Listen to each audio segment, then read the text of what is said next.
Hi friends, welcome back to the class. Today's topic central nervous system from the chapter nervous system. In last my class, I am instructive. I given the information and the detailed outline about the human nervous system. So today I am going to explain the CNS, central nervous system. Okay. So the central nervous system mainly three parts. Otherwise the brain divided into three main parts. Means cerebrum, cerebellum, medulla oblongata. Further divided into three. That's a forebrain, midbrain, and the hindbrain. So today, first topic, forebrain. So this forebrain further divided into three categories. So three parts. That's one cerebrum and hypothalamus and the olfactory lobes. So first of all, cerebrum. What is the cerebrum? This is a main part of the forebrain. It's a main part of the forebrain. Almost all works arranged means controlled by our cerebrum. Okay. So the cerebrum mainly having two hemispheres. It consists of two hemispheres and the hypothalamus. So hemispheres means that's a grayish ball. That's I already explained to you in the last class. The brain is having a grayish ball, grayish color. Okay, ball in structure. So that one is also divided into two hemispheres, left and right hemispheres and hypothalamus. So this hemispheres means interconnected with the thick band of nerve fibers. Thick band of nerve fibers. Okay, and it is mainly the cerebrum is mainly divided into two brain tissues. The cerebrum mainly differentiate two type of brain tissues. As first one cerebral medulla and second one cerebral cortex. Cerebral medulla. This is one type of brain tissue. So, it tissue generally we call it grey matter. Grey matter. The grey matter means that having lots of axon fibers. Axon fibers. And second one, cerebral cortex. The second brain tissue, cerebral cortex. That means it having other name, otherwise white matter. White matter. So this white matter having the dendrites or dendrons and the cell body cytome is present in the cerebral cortex. So these two brain tissues very important for the human life. Means important. It's very important for us. So it is also transmitting the message impulses. Grey matter to white matter to that type of exchanging the information messages. So once again repeat, the cerebrum again divided into two types of brain tissues. The first one cerebral medulla and cerebral cortex. Cerebral medulla means that they have a grey matter having thick fibrous nerve fibers, and the cerebral cortex means it's a white matter having lots of dendrites and cytome. Cytome other name cell body. Okay. And next one, hypothalamus. Hypothalamus, it is also part of forebrain. So this hypothalamus is present in the underneath of the floor of cerebrum. Underneath of the floor of cerebrum. So means that downside of the cerebrum. Okay. So it is having the lots of important functions. Let's see what is the functions of hypothalamus. The first one, it regulates and maintains body homeostasis. Homeostasis. What is the word meaning homeostasis? That means that is hypothalamus help to us with a steady state. So that is called homeostasis. So hypothalamus regulates the, maintain the body homeostasis. Okay. And second one, hypothalamus, it has the regulatory areas.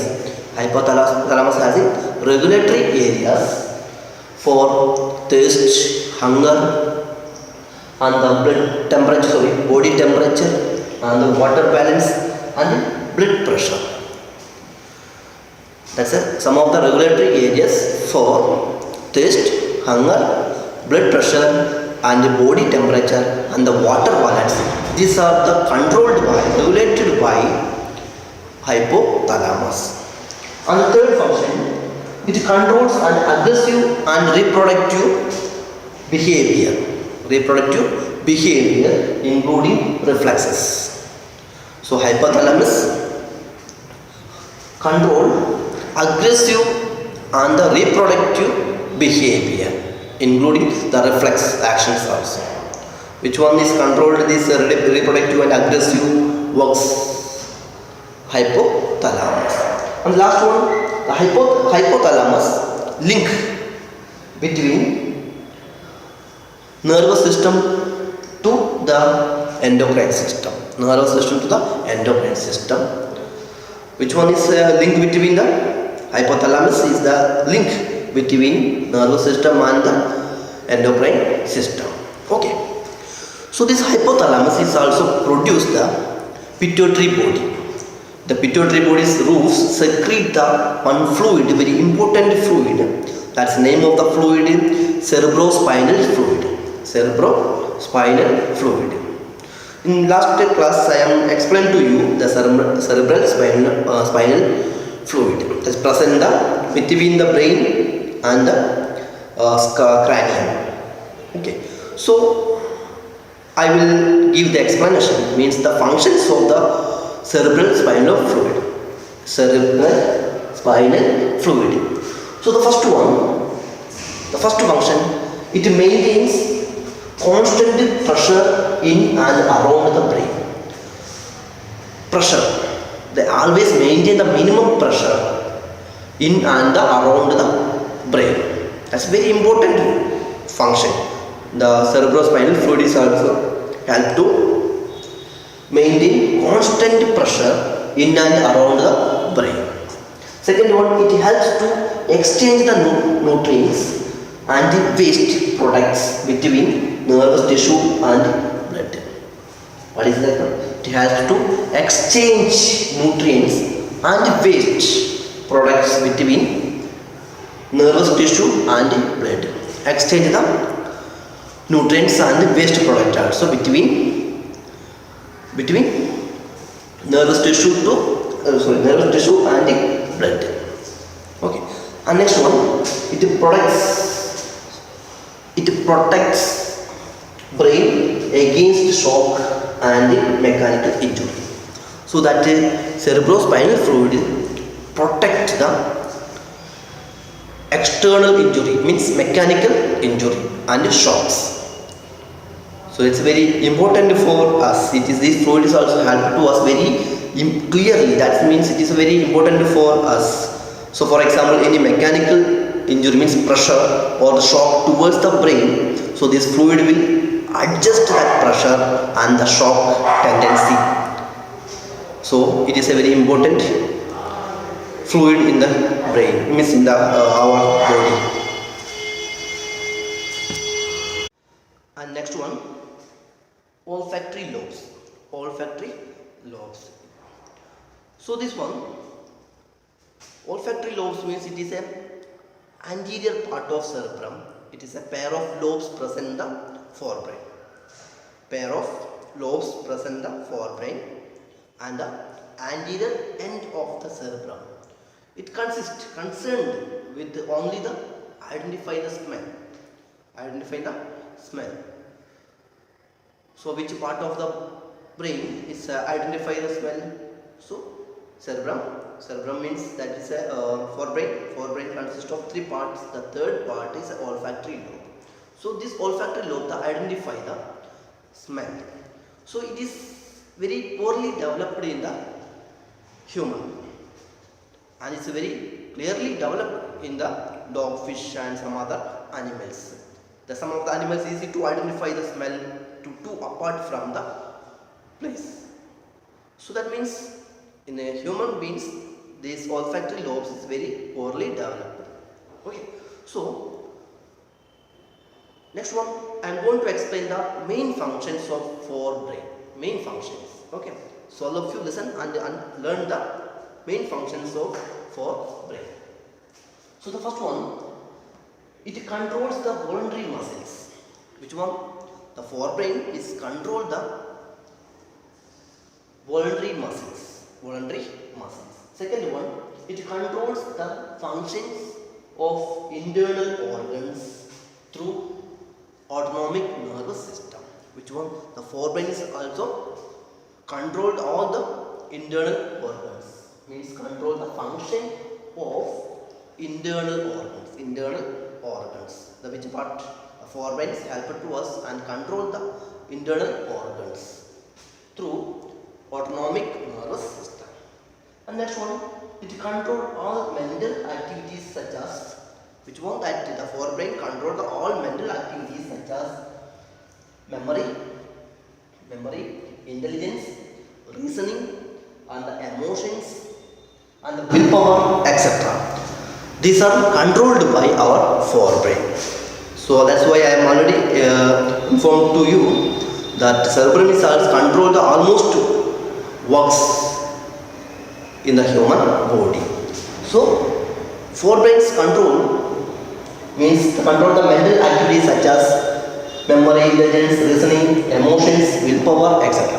The next one, it is the seat of consciousness and control, speech and intelligence, thoughts.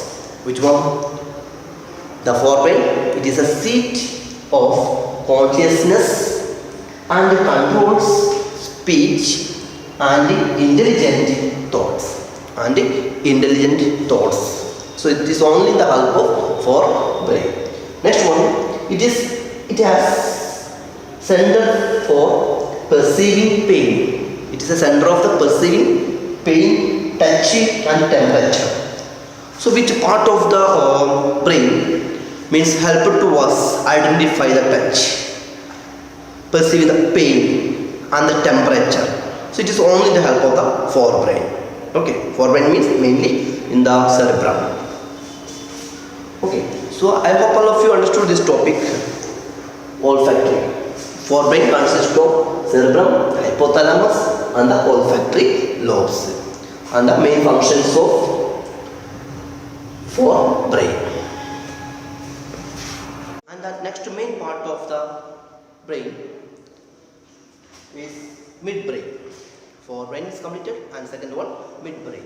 So the midbrain is also very important roles in the human life. The first one, the functions of the midbrain, it links forebrain to the hindbrain. It links forebrain to hindbrain. Okay, midbrain means it is present in the middle. It is connecting with the forebrain and the hindbrain. Okay. Next one, it helps in the fine turning of muscle movements. It is control fine turning of muscle movement. Which one? The midbrain is also helpful to fine turning of muscle movements. And next one, it is associated. Midbrain is associated with vision, hearing, and the motor control, and sleep and wake.